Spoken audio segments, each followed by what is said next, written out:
Paz do Senhor para todos, bom dia. Aqui é o irmão Nilson da Igreja Avivamento Bíblico de Atibaia.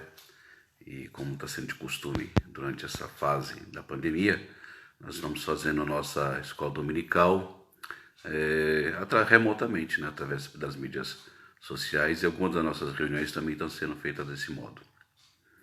Daqui a poucos minutos nós vamos começar a nossa live da escola bíblica dominical. Eu vou esperar alguns irmãos entrar na sala já, até para sinalizar para a gente que já está no horário certo. E vai ser uma bênção, Eu tenho certeza que Deus vai nos guiar e nos orientar dentro do edifício da verdade. O edifício da verdade é a Bíblia, a Santa Palavra de Deus, o livro que o Senhor nosso Deus deixou para a gente, para nos guiar, orientar, nos conduzir, para nos dar uma regra de fé, uma regra de conduta. E esse edifício é muito enorme, tem muitas salas, muitos níveis, muitos andares, muitos compartimentos, e nós vamos precisar bastante, essencialmente, da ajuda do escritor da Bíblia para nos conduzir dentro desse edifício, para a gente não ficar perdido nele. O escritor da Bíblia é o Espírito Santo de Deus, e nós vamos daqui a pouquinho rogar essa graça a ele, amém? Alguns irmãos já estão entrando aqui na live e mandando já um sinalzinho de joia.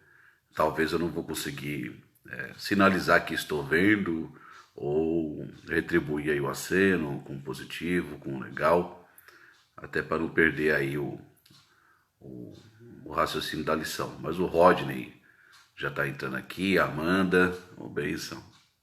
Amanda, paz do Senhor Jesus.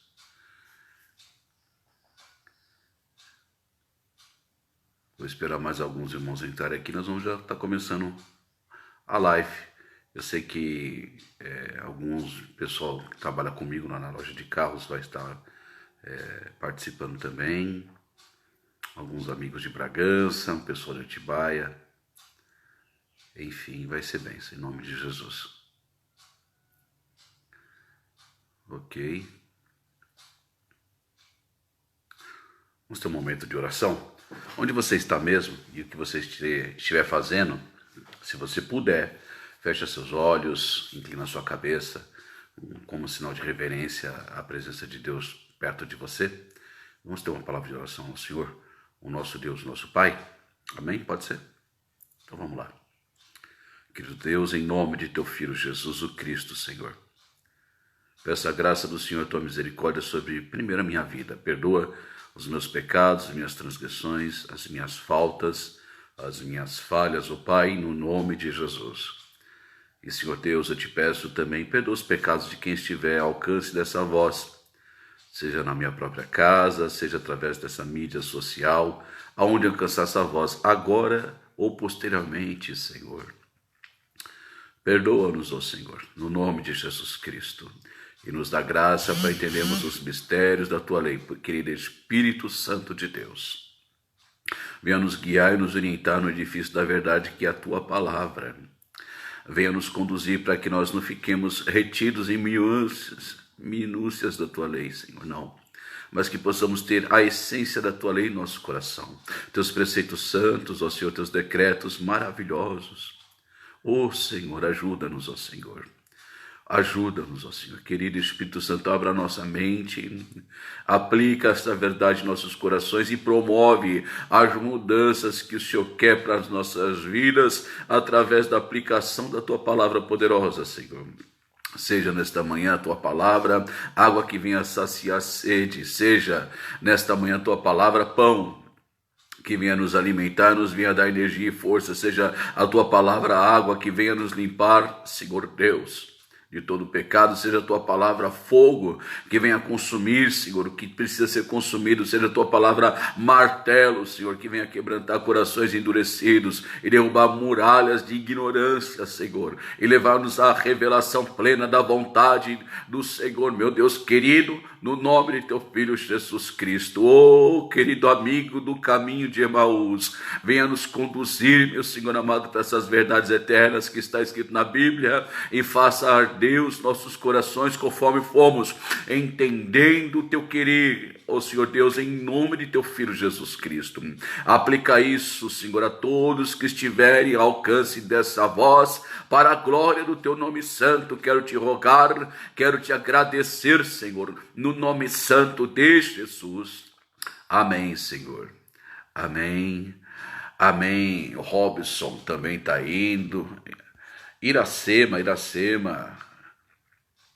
Quero mandar um abraço especial e uma saudação na paz do Senhor Jesus para a irmã Graça. É aniversário dela hoje. Parabéns, feliz aniversário. A Graça é uma pessoa muito especial. Ela fez uma grande diferença junto com a família dela, presbítero Geonilton, com o Kevin, com a Melanie, senhora Melzinha, nas nossas vidas. E eu conheci muitas pessoas que têm título de pastor, carteirinha de pastor, mas poucas pessoas que têm coração pastoral. E a Graça tem um coração pastoral. Isso me chama a atenção dela muito, me desperta a atenção para a pessoa da Graça muitas vezes, né? A Graça realmente tem um coração bondoso, pastoral, e ela é muito especial para nossas vidas. Parabéns, Graça, pelo seu aniversário. Um abraço para o irmão Nilson. Irmão Nilcinho, meu pai na fé, irmã Regina, minha mãe na fé, lá de Pirituba, São Paulo. Um abração, amo muito vocês, viu? Deus abençoe. Amém? Por gentileza, pega a sua revista da Escola Dominical na mão e abra comigo sua Bíblia em Mateus capítulo 13. O texto da lição é curto, é um texto bíblico, não existe palavra grande e palavra pequena na Bíblia, existe a palavra do Senhor. Amém? Deus pode falar com poucas letras para você, estando dentro da palavra a Bíblia, e um texto longo também. O Senhor Deus não tem limite para falar com o seu coração. Abra comigo sua Bíblia em Mateus capítulo 13, versículo 51 e versículo 52. Abra comigo sua Bíblia e venha participar. Nós estamos na lição 8 e nós utilizamos como ajuda da escola bíblica. A escola é bíblica. Ô meu pastor, paz do Senhor Jesus, Moisés Souza, homem de Deus. Na escola é bíblica, nós utilizamos o texto da lição, é a Bíblia. Então, se você tem uma Bíblia em casa, mesmo que você não tenha a revista da escola dominical, você vai conseguir acompanhar. Amém? Mas para os membros da Igreja do Avivamento Bíblico, nós utilizamos a revista nossa do Avivamento Bíblico. Nós estamos na lição 8, na página 40. Nós vamos ler Mateus 13, 51 e 52, que vai falar a respeito do escriba, que é comparado com um pai de família. O Abner mandou um tchauzinho. Abner, paz, Senhor, meu querido. Vamos lá, Mateus 13, versículos 51 e 52. Diz assim a palavra do Senhor, o nosso Deus. E disse-lhe Jesus: entendeste todas essas coisas? Disseram eles: sim, Senhor. E ele disse-lhes: por isso, todo escriba instruído acerca do reino dos céus é semelhante a um pai de família, que tira do seu tesouro coisas novas, coisas velhas. Vamos fazer uma outra leitura? Vamos comigo de novo? Mateus capítulo 13, versículo 51 e 52. E disse-lhe Jesus: entendeste todas essas coisas? O que seriam essas outras coisas? Seriam as parábolas anteriores de Mateus 13, do 1 até chegar nesse versículo 50. Se vocês entenderam essas parábolas, e os discípulos responderam: sim, Senhor, nós entendemos. Aí Jesus falou da seguinte maneira: se você entende essa palavra, eu vou fazer uma comparação. E a lição está baseada nisso, no ensino que é feito em cima dessa comparação, desse elemento comparativo que Jesus fez, do escriba que entende os mistérios do reino dos céus. Ele é comparado com quem? E qual é a lição preciosa para nossas vidas e para o nosso coração? Amém? Irmã Dilma, paz do Senhor Jesus, Deus abençoe. O que nós vamos aprender na lição de hoje? Na lição de hoje, nós vamos aprender que tanto o Antigo Testamento como o Novo Testamento é como se fosse um grande baú. Um grande baú cheio de tesouros, um baú de tesouro. Amém? E dentro desse baú cheio de tesouro tem lições valiosas para a gente aprender, assimilar, crer e aplicar em nossas vidas para o proveito da nossa alma. Amém? E agora, ao começar a lição, eu queria deixar um pensamento para você em forma de pergunta. eu queria deixar um pensamento para você em forma de pergunta. Se o seu coração fosse um baú, eu vou repetir, se o seu coração fosse um baú, o que sairia dele? Se o seu coração fosse um baú, o que sairia dele? Vamos estar pensando sobre isso no decorrer da aula, amém? Então tá bom. Revista na mão, você que tem a revista da Escola Dominical, introdução na página 40, que diz assim: esta breve parábola deve ser estudada à luz do contexto da pergunta e da resposta que envolve. Jesus insta ou instiga, em particular, os seus discípulos perguntando: entendeste todas essas coisas? Responderam: sim, Senhor. Então lhes pôs outra parábola, no meu entender, um elemento comparativo, e não uma parábola em si. Mas ele colocou uma outra parábola, um elemento comparativo, a responsabilidade diante da responsabilidade das revelações recebidas, né? Na revista ainda diz assim: por isso, ou seja, pelo fato de eles terem recebido as instruções e compreendido a magnitude de sua mensagem, agora, como os discípulos do reino dos céus, deveriam aflorar de tal tesouro riquezas celestiais para o enriquecimento espiritual de outras pessoas. Depois de serem orientados por Jesus, deviam agora partir para ensinar os outros. Essa era a responsabilidade dos discípulos naquela ocasião, e essa é a responsabilidade nossa hoje. Você que é discípulo de Cristo Jesus, você que é crente na pessoa do Senhor Jesus Cristo, essa também é responsabilidade sua. Amém? Nós vamos entender isso melhor daqui para frente.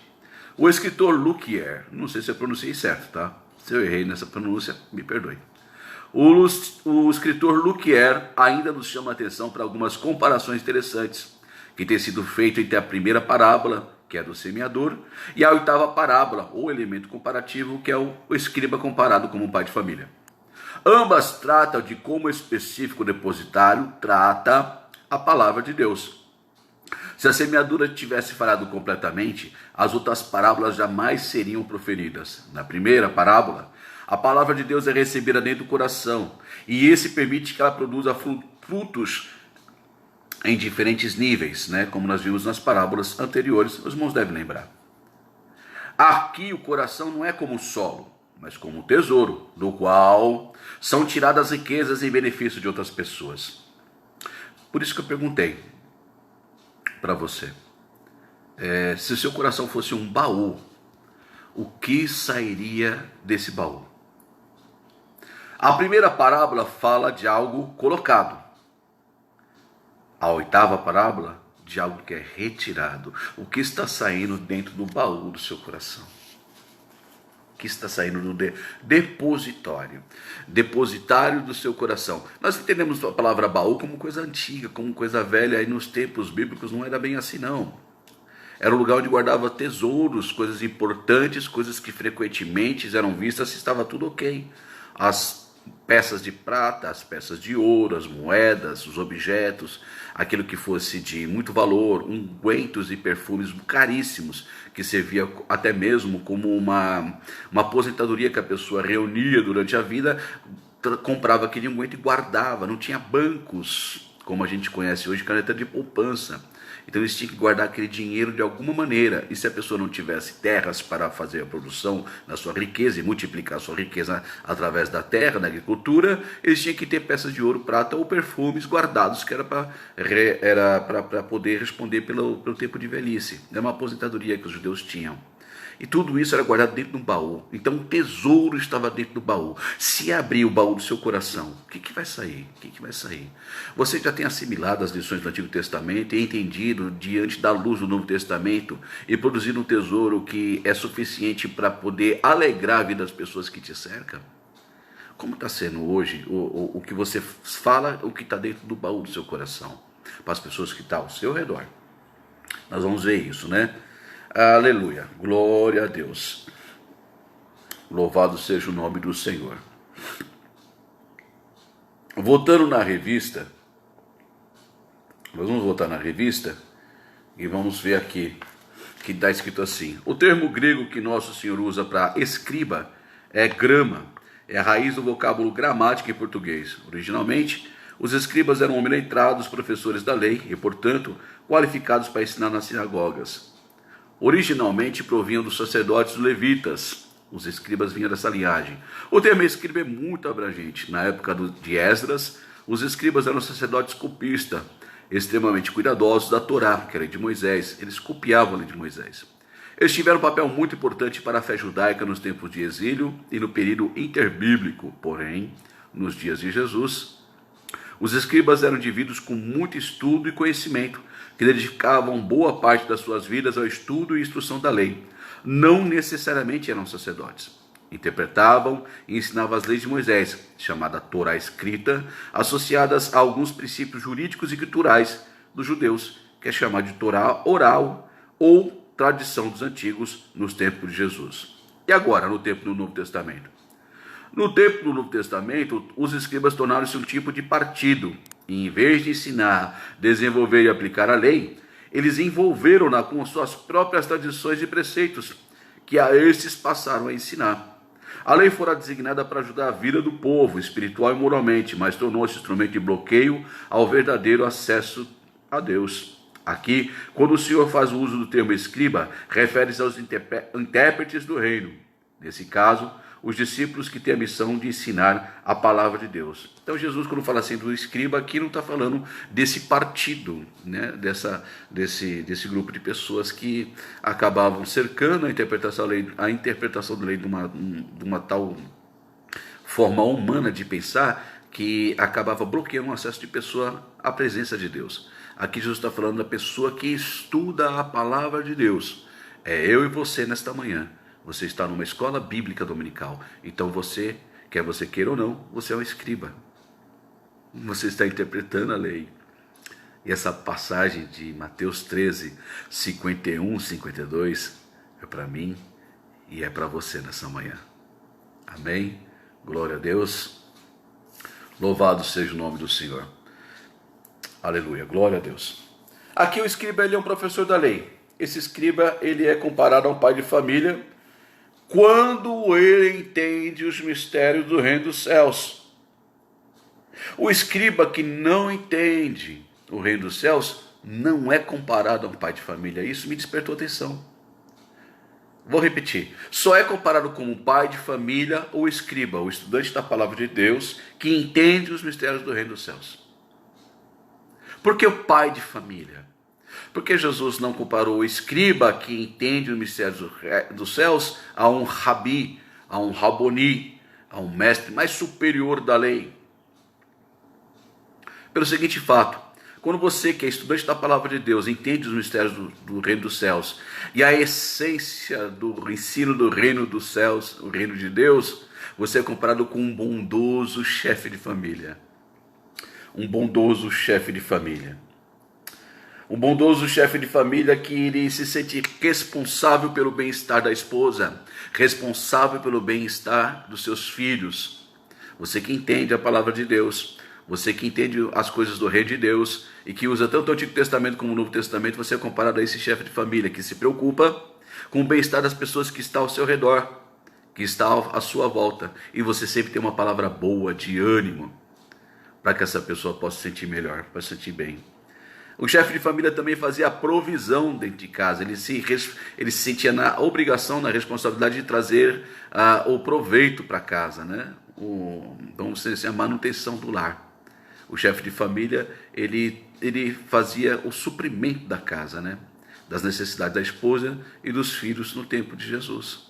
Então o escriba que entende a palavra de Deus também, ele se sente nessa obrigação de dar uma palavra que dá alimento para as pessoas que cercam, né? O escriba, o chefe de família naquele tempo, ele também se sentia na obrigação de proteger o lar. O pai de família, ele era a proteção da casa. Era sobre os ombros do homem que repousava a responsabilidade de proteger o lar das ameaças que tinha no tempo de Cristo Jesus. Né? Tempos belicosos, tempos de guerra, tempos difíceis aquele tempo. E também você é comparado, você que entende a palavra de Deus, você se sente na responsabilidade de proteger as pessoas. Proteger do quê? Pessoas que têm uma interpretação errada, por exemplo, da palavra de Deus. Pessoas que são incipientes na fé, pessoas que são novos convertidos, neófitos na fé, pessoas que estão começando agora a caminhar. e muitas vezes lê uma passagem bíblica e, por falta de entendimento, de instrução, ou até mesmo de acompanhamento ou discipulado, acaba distorcendo a mensagem da palavra de Deus. E ao distorcer a mensagem da palavra de Deus, ocorrem muitos erros, muitos erros, muitos erros. Você é um discípulo de Jesus Cristo quando você lê o Antigo Testamento e você recebe o esclarecimento disso. Você, querido, você recebe um tesouro dobrado. Você recebe coisas boas e coisas novas, de coisas novas, e você recebe coisas boas de coisas antigas. Aqui Jesus fala aqui no versículo 52, ó. Por isso, todo escriba instruído acerca do Rei dos Céus é semelhante ao pai da família, que tira do seu tesouro, do seu baú de tesouro, coisas novas, Novo Testamento, coisas velhas, Antigo Testamento. Antigo Testamento. O que a gente tem que entender? A gente tem que ter um entendimento, querido, de que tanto a Bíblia inteira ela foi revelada por Deus para nossas vidas, né? O propósito de Deus foi revelado na Bíblia com um tema central. A Bíblia tem um tema central. De Gênesis a Apocalipse, a Bíblia fala somente de um tema central. E o tema central da Bíblia é Jesus Cristo. O tema central da Bíblia inteira é Jesus Cristo. O Antigo Testamento inteiro fala de Jesus Cristo. Então, você tem que entender que o Antigo Testamento e o Novo Testamento formam uma única linha de pensamento, que para nós é meio difícil de entender isso, porque a Bíblia foi escrita em épocas muito antigas e demorou bastante tempo para completar o cânon bíblico, né? Foi escrito por 39 autores, aproximadamente 39 autores diferentes, com pensamentos diferentes, profissão diferente, educação diferente, funções diferentes também. Mas falam todos eles de um só tema. Se você buscar a Bíblia e ler com atenção, toda a Bíblia fala de Jesus Cristo, nosso Senhor e Salvador, o Filho unigênito do Pai Celestial, nascido de Maria, criado ali em Nazaré, junto com José, o padrasto dele, os irmãos dele, Simão, Tiago, Judas, as irmãs dele. Fala desse Jesus Cristo, queridos. De Gênesis a Apocalipse, a Bíblia inteira fala de Jesus Cristo. Você quer ver uma coisa interessante? Abre comigo sua Bíblia, no Evangelho de João, no capítulo 5, versículo 39. Evangelho de João, capítulo 5, versículo 39. Aleluia, louvado seja o nome do Senhor Jesus Cristo. João capítulo 5, versículo 39, diz assim a palavra do Senhor nosso Deus.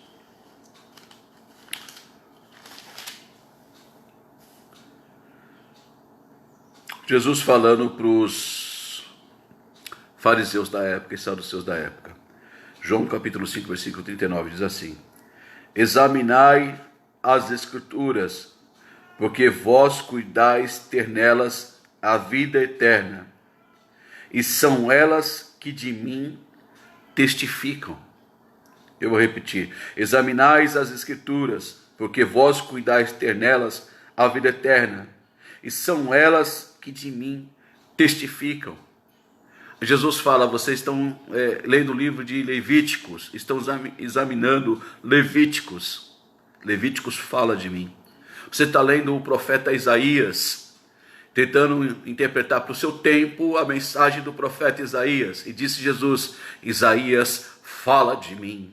Da mesma maneira, Malaquias, Zacarias, no livro de Esther, no livro de Abacuque, em todos os livros da Bíblia, se você pegar, até mesmo no livro de Provérbios, fala de Jesus Cristo. No livro de Salmos, fala muito, mas muito de Jesus Cristo.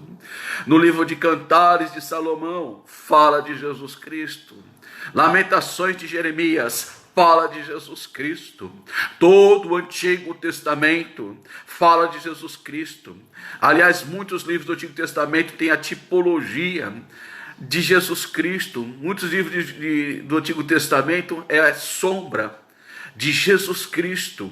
Aleluia. A descrição de Jesus Cristo de uma maneira como se estivesse refletido num espelho enevoado, embaçado, mas ali está a pessoa do Senhor Jesus Cristo, retratada em todo o Antigo Testamento. E é por isso que aqui Mateus 13:52 diz: você que é um estudante da lei, entende a Bíblia, você entendeu os mistérios do reino dos céus, do reino de Deus, e você está aplicando na sua vida. Você é como pai de família, você do baú do tesouro do seu coração, mesmo que seja do Antigo Testamento, você tira a coisa boa, e do Novo Testamento você tira a coisa boa. Aleluia, glória ao nome do Senhor Deus. E é isso que Deus pede para a sua vida, querido, que você venha a interpretar a palavra dele, tendo em vista que o tema central de toda a Bíblia é Jesus Cristo. O Antigo Testamento é preparação para o Novo, e o Novo é cumprimento do Antigo Testamento. No Antigo Testamento ele está explicado pelo Novo, e o Novo Testamento ele está oculto, ele está em fase embrionária no Antigo Testamento. É uma palavra só, uma mensagem só, uma Bíblia só, separada somente em duas fases. A fase de uma aliança que foi antiga com o povo de Israel, e uma fase de uma nova aliança instituída por Cristo Jesus, na qual eu e você estamos debaixo dessa nova aliança, que serve para toda a humanidade, não somente para o povo judeu, mas todo aquele, porque em Cristo Jesus não tem nem macho, nem fêmea, nem escravo, nem livre, nem bárbaro, nem cita, nem grego, nem judeu, nem circunciso, nem incircunciso, mas Jesus Cristo é tudo em todos, aleluia.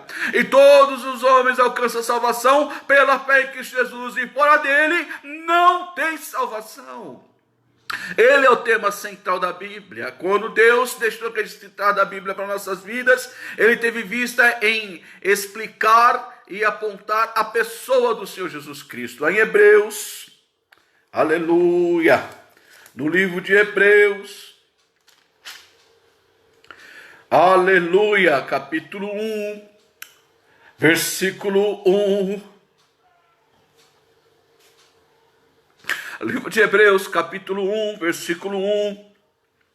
Deus inspirou o autor de Hebreus, ao meu ver, Paulo, a escrever para os judeus da época a respeito dessa nova aliança, e falou da seguinte maneira: havendo Deus antigamente falado muitas vezes e de muitas maneiras aos pais pelos profetas, a nós falou-nos nesses últimos dias pelo Filho, com letra maiúscula, fala de Jesus Cristo.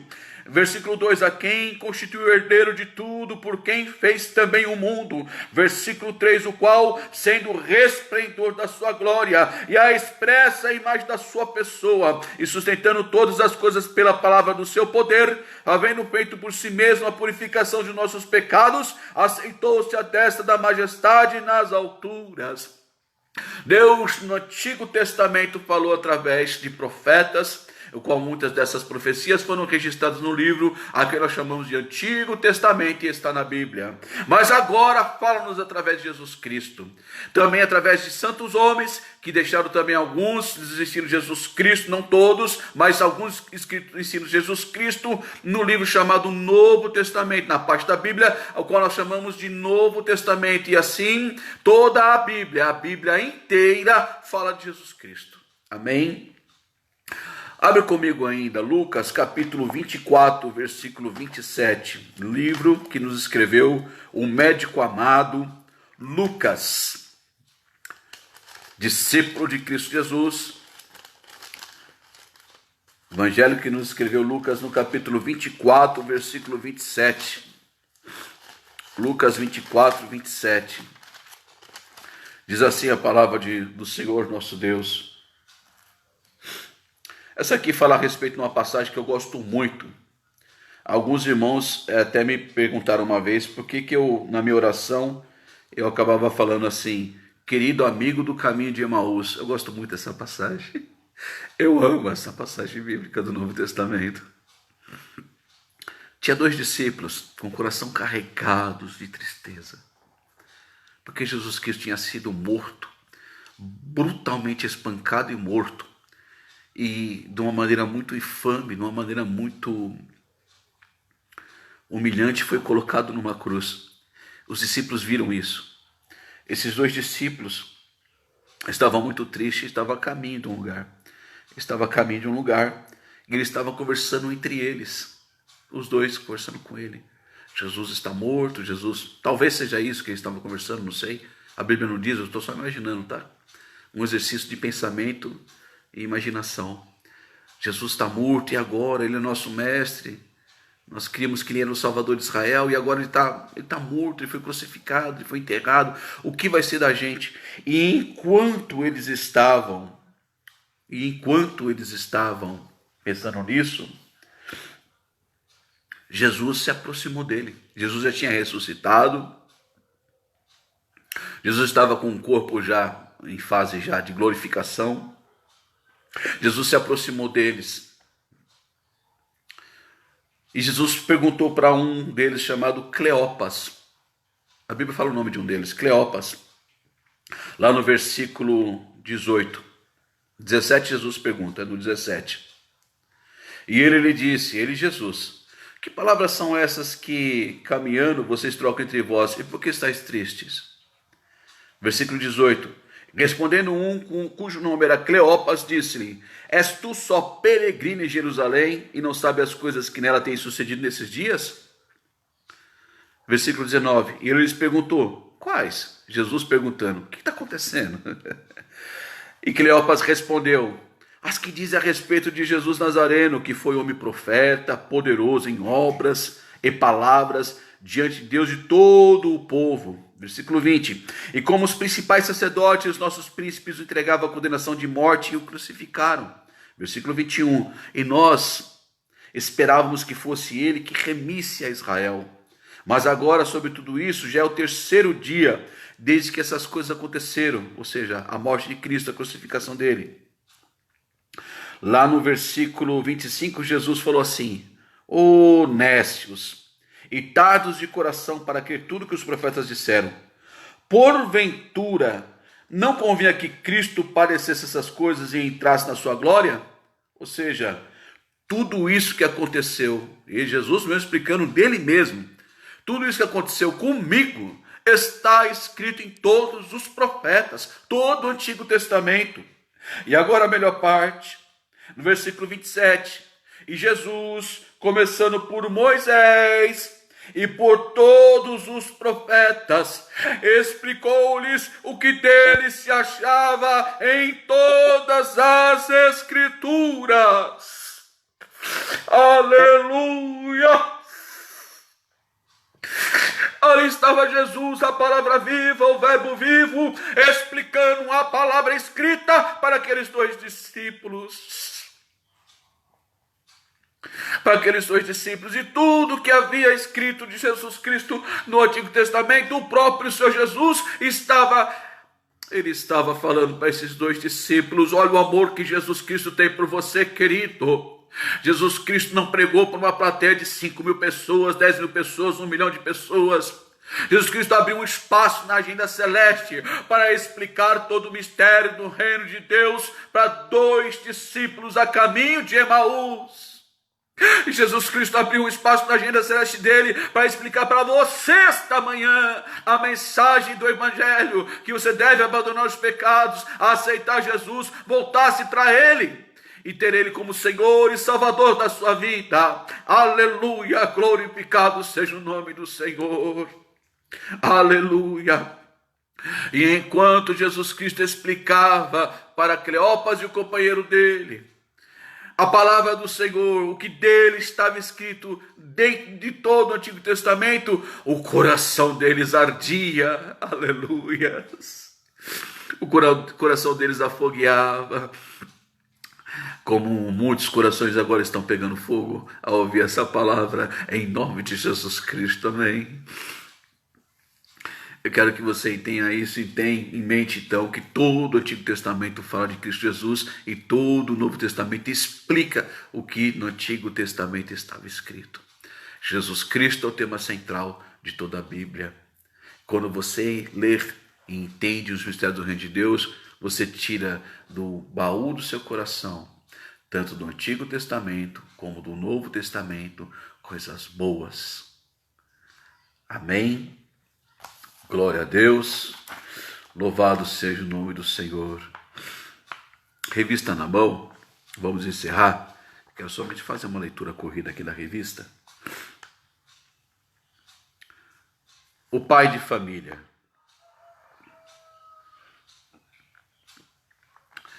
Essa outra descrição de um professor da palavra tem mais um significado. O termo pai de família tinha sentido aquele que era como o déspota da casa, o senhor da sua casa, o cabeça, o líder, né?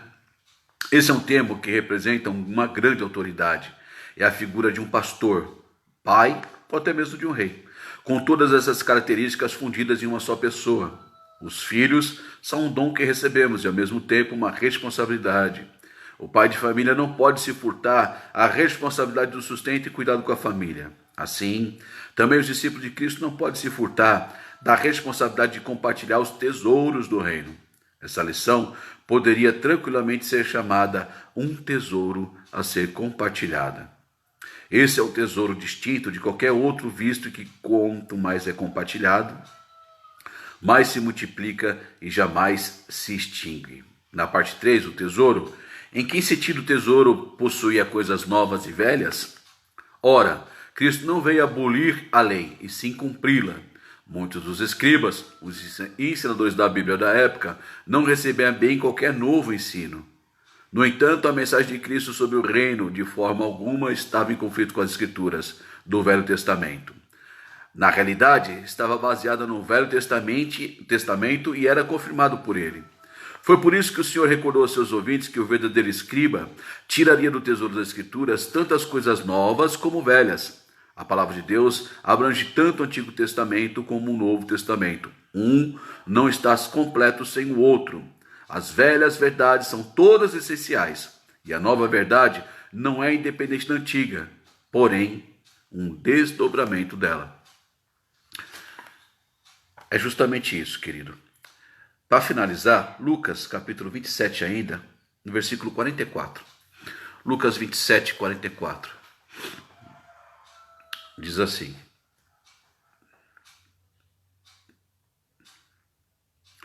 Jesus falando para os seus discípulos, já ressuscitado, já com o corpo quase completamente transformado em glória, se apresentou para os discípulos, comeu com os discípulos um peixe assado, uma parte de um favo de mel. E no versículo 44 disse assim: são estas palavras que vos disse estando ainda convosco, que convinha que se cumprisse tudo o que de mim estava escrito na lei de Moisés, nos profetas e nos salmos, ou seja, no Antigo Testamento. No Antigo Testamento. Então, querido, querida, irmão, irmã, você que está ouvindo aí, ou agora, ou vai ouvir depois, cada vez que você pegar esse livro, a Bíblia Sagrada, a Santa Palavra de Deus, e você estiver confuso em alguma parte do Antigo Testamento, saiba que o Antigo Testamento é explicado pelo Novo. E o Novo, ele é reflexo, ele é cumprimento do Antigo. Amém? Assim você vai ter um entendimento melhor. Eu quero orar por você, se você me permitir. Quero fazer uma oração pela sua vida, quero fazer uma oração também pela sua família. Em nome de Jesus. E aonde você estiver, se você puder, feche seus olhos e inclina a sua cabeça. Pai bendito, em nome de teu Filho Jesus Cristo, a palavra do Senhor foi explanada, foi exposta esta manhã. E eu tenho certeza que a palavra do Senhor por si só, ela produz frutos e uma obra tremenda, porque a palavra do Senhor é perfeita. Ah, querido Senhor, oh Jesus amado, amigo do caminho de Emaús, vem fazer uma grande obra, Senhor. Vem fazer uma grande obra na vida daquele que esteve ao alcance dessa voz e que ouviu essa mensagem, essa palavra. Oh Senhor Deus, em nome de teu Filho Jesus Cristo, Pai. Vem fazer uma obra de transformação, uma obra de mudança, de edificação, Senhor, na tua presença santa um milagre, Senhor, de libertação, um milagre que venha de tuas mãos e que venha, Senhor, glorificar o teu santo nome, Senhor. E aonde chegasse também essa voz, seja agora, seja posteriormente, meu Senhor, que haja paz, que o reino do Senhor seja implementado no lar desse teu filho, dessa tua filha que está escutando, Senhor Deus, no nome santo de Jesus Cristo, Senhor. Que junto com o teu reino, Senhor meu Deus, seja, Senhor, trazido paz, prosperidade, saúde, proteção, libertação, e que toda obra da malignidade seja neutralizada, cancelada e removida no nome de Jesus Cristo, ó Pai amado. Realiza a tua obra, Senhor, e glorifica teu santo nome. Eita Deus, Ramantunei alábia suriminiquiaste, ou Ravachai alábia cantunei alabacai, em nome de Jesus Cristo Nazareno, Senhor, desfaz toda a malignidade, Senhor meu Deus, que é lançada, Senhor, no lar desses teus filhos, tuas filhas, ó Senhor, por um motivo ou outro. Desfaz, meu Deus querido, com o teu grande poder, desfaz, meu Senhor querido, arranca toda a cangalha do mal, Senhor, no nome santo de Jesus Cristo, todo o jugo da perversidade, Senhor, remove, Senhor, para a glória do teu nome, em nome de Jesus, em nome de Jesus Cristo, Pai. Amém, Senhor, amém. Glória a Deus, glória a Deus. Amém, querido, obrigado aí. Eu não consegui acenar de volta para muitos irmãos que mandaram aí um tchauzinho, mandaram um oi, mandaram uma mensagem. Irmãos, eu tenho muita dificuldade com essas tecnologias. Por gentileza, tenha um carinho especial com o irmão Nilson e paciência com ele, né? Para mim já está sendo um grande feito eu conseguir fazer de vez em quando algumas lives. Mas eu quero agradecer, saudade dos irmãos, de dar um beijo santo, um ósculo, um abraço, a irmandade toda, em nome de Jesus Cristo. Um grande abraço do irmão Nilson, amém? Um bom domingo a todos, Deus abençoe sua vida e seu lar, em nome de Jesus. Vou finalizar, um abração, tchau, tchau.